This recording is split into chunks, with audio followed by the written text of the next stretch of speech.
Today is Wednesday, but I'm giving you a recap, review, whatever, Tuesday. Twilight Zone. This show was hella creepy, and so are the characters. What's up, you guys? Welcome back to So by GG 101. Today is Wednesday, and I'm going to be giving you a recap, review, whatever, of Riverdale. So, basically, I switched it from Tuesdays over to Wednesdays because as of October 11th, Riverdale Season 2 will be premiering on the CW on Wednesdays. So there's no point in continuing doing Tuesdays. So let's just get into today's review, which is episode 4 of Season 1 of Riverdale. And you guys,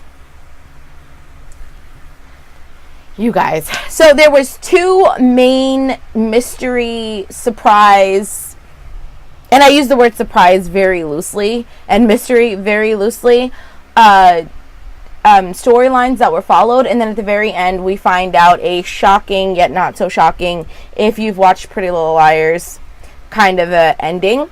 So basically the drive-in movie theater called the Twilight is being shut down, and this is supposed to be the main focus of the whole entire episode, but this isn't really the main focus. It's more like the sub focus, because the main focus is who is the mystery buyer who brought out the Twilight drive-in to chop it down and build it to something else.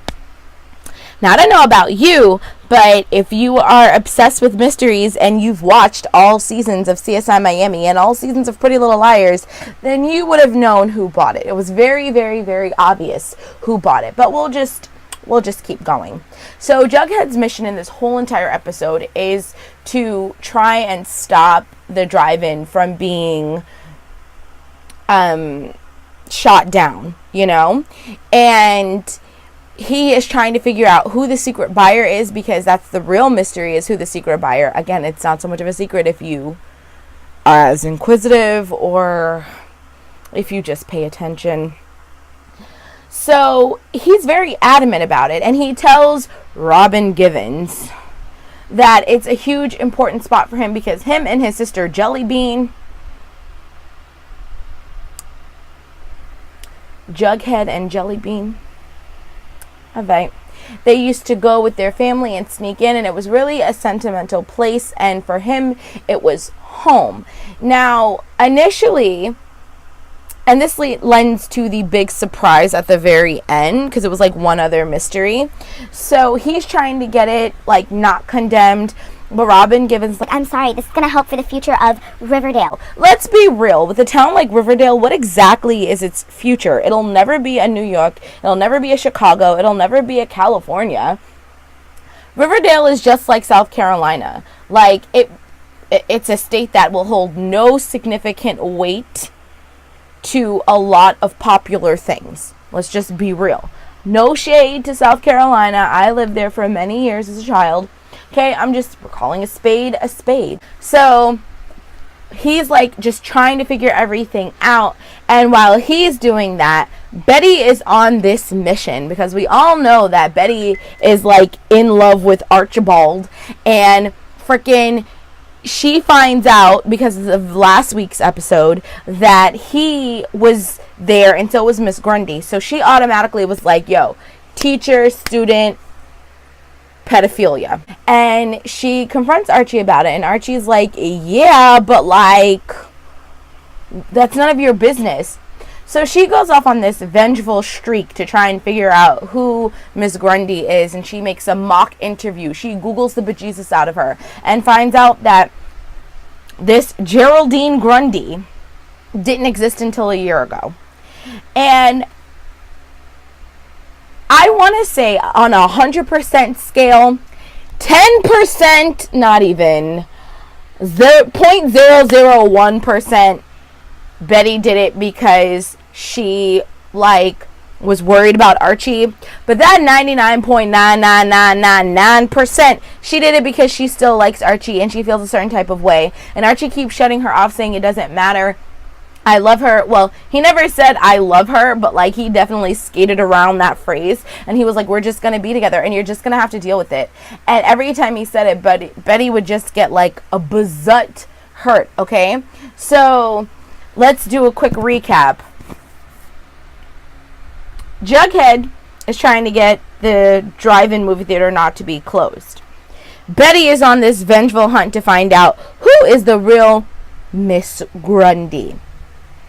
And you're probably wondering, what's Mary Cherry doing? Well, Mary Cherry is wreaking havoc on Veronica's life. So basically,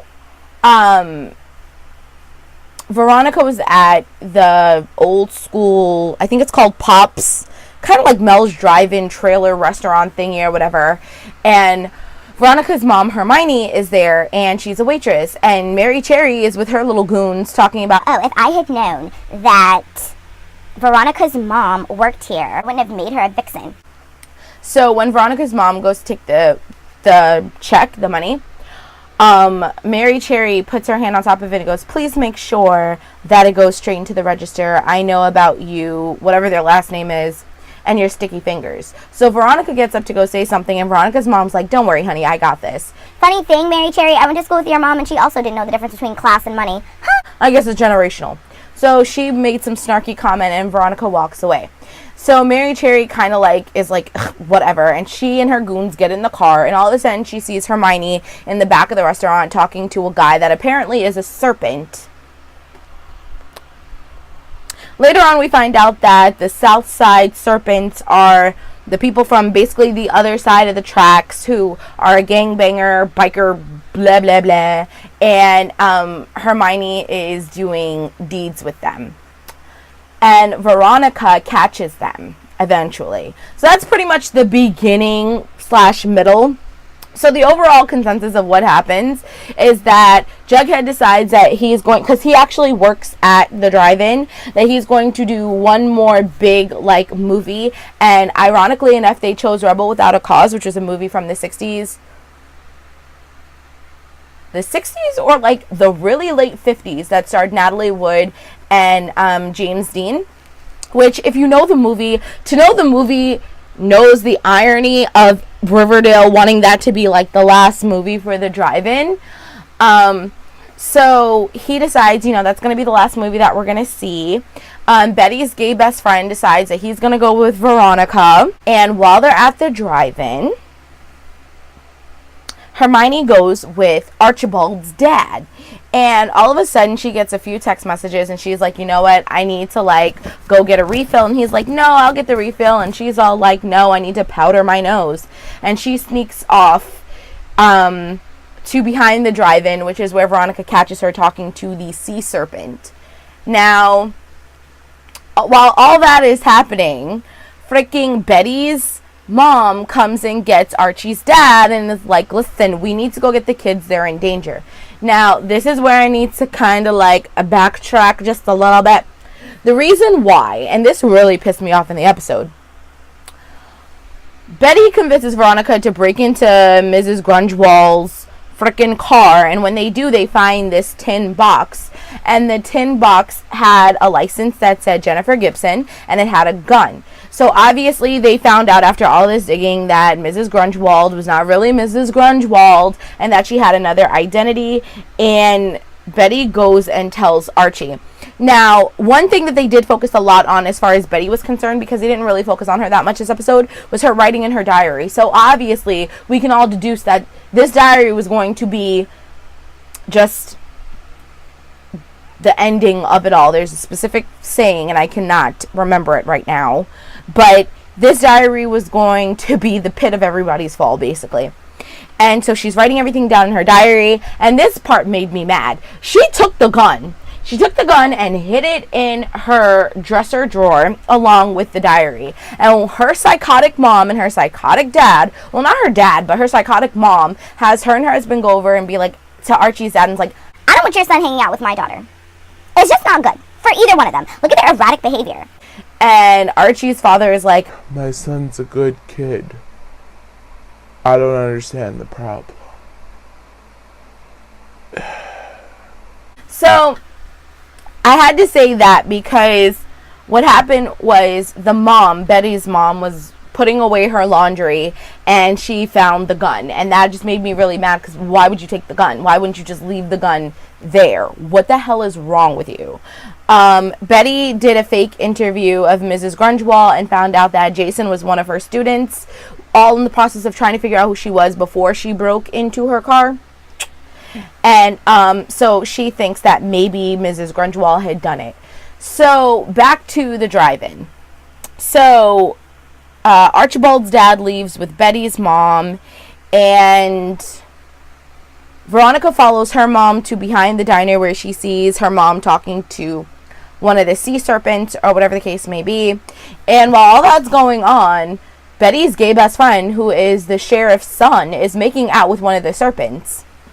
Which, if you saw the clip, we knew that that was going to happen because they were at the drive-in for the last night too, making a lot of noise. And Veronica stood up and was like, could you please be quiet? And basically threatened them. And he turned around and looked, and there was this one kid who looked at him back, and it was like, obviously he's gay. So for this show, if I had to compare the gay best friend to anyone, I would say he's probably like Kurt from Glee. You know, the one kid that is out to everybody, and everybody else who had these secret questions, curiosities, idolizations about what it would be like to be with the opposite sex. With the same sex. Is going to him. So this guy hems him up, and they're making out hardcore against the gate or whatever, and they exchange numbers, and the sea serpent guy recognizes his last name as being like the sheriff's last name, and he's like, is that a problem? And then he lifts up his wrist and shows the S. Is that a problem? And he's like, I won't tell if you won't. And that ended. So how the show ended as a whole is Betty's mom and Betty and Archie's mom bust into the school and catch Archibald and Mrs. Grungewald together. And, you know, the mom didn't even bring up the gun, which was something that I thought was very interesting. But, like, she's all like, listen, you're gonna go.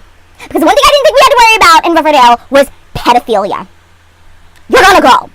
And basically, what ended up happening was, because Archie did confront Mrs. Grungewald about this, and she said that she was once married to a guy who was an alcoholic, abusive guy, and he banged her up really, really badly. And so she basically created her own witness protection program. She left him, and she created a new identity of being this Geraldine Grundy or Grungewald, whatever.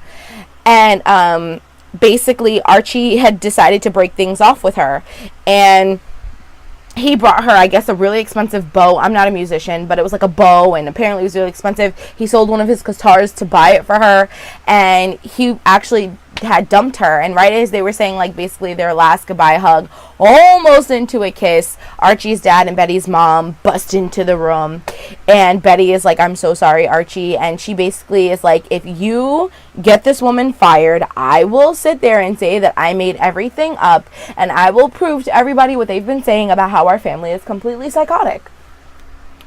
And she's like, you wouldn't dare. And she's like, try it. Try me, mother. That's how she was. And then Mrs. Grundy was all like, I'll leave. And she was like, fine. And Archie's like butt hurt. And it basically ends where Archie's sitting in his room, butt hurt, and Betty goes over to him. She has a brand new diary, obviously, and I'm assuming she's going to keep it in a brand new place.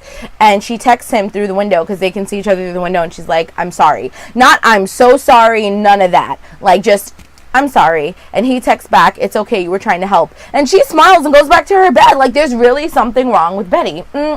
Then, as far as Hermione is concerned, what's the shocker? That bag of money that she received back in episode like 1 or 2 was the money that she was using to pay frickin' Robin Givens to buy the Twilight. And as we would find out, it's actually a business transaction that Veronica's father is doing from behind jail. Because, you know, when you go to corporate America jail, you're not really in jail. You're like at a country club with bars.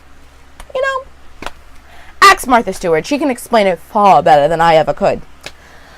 But yeah, so that happened. Then for Jughead, we find out that the reason why he was going so hard to try and protect this place is because it's actually his home. That's where he sleeps. Like, that's where he lives. And then as he's leaving, he takes a spray can and writes, Jughead Jones was here.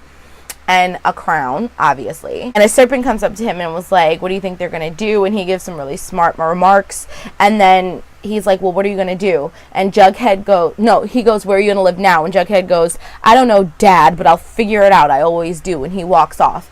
And that was basically the episode. This episode was a good episode. However, it had absolutely nothing to do with Jason.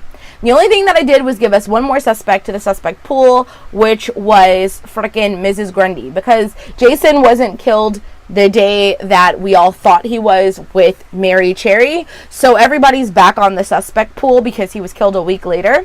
So, I mean, it does make Mrs. Grundy look kind of, maybe she did it, maybe she didn't. Schmarp. I don't really know her life. So, yeah. That was the episode. I think I'm going to watch the next episode and pre-film some of these episodes because I'm kind of curious as to what's going on.